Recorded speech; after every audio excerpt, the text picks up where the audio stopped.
A number of Utahns wondering about the possibility of war. News specialist Sam Penrod spoke with a BYU professor and national intelligence expert on what we should all know regarding the tense buildup of a nuclear showdown. Sam? Experts say President Trump's comments yesterday added a new dynamic to the tensions between the U.S. and North Korea. However, a national intelligence expert and also a professor here at BYU believe it's unlikely to result in nuclear conflict.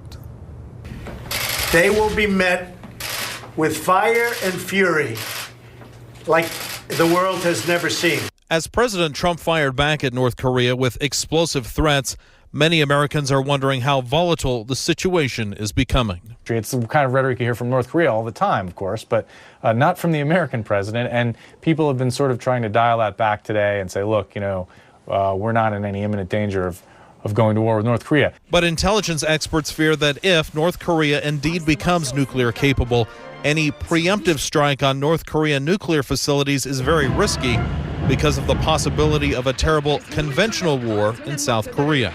The nuclear progress, though, is troubling, and it does present the Trump administration with a horrible set of choices.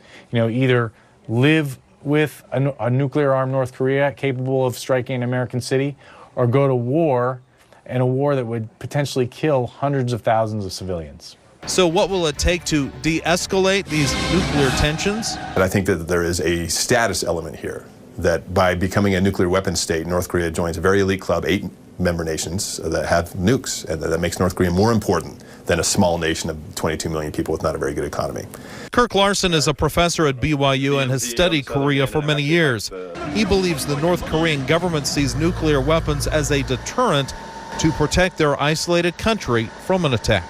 So far, watching North Korea for decades, I think it's pretty clear that the North Koreans are rational, and they recognize that there are lines beyond which, if they go, the results for them will not be good.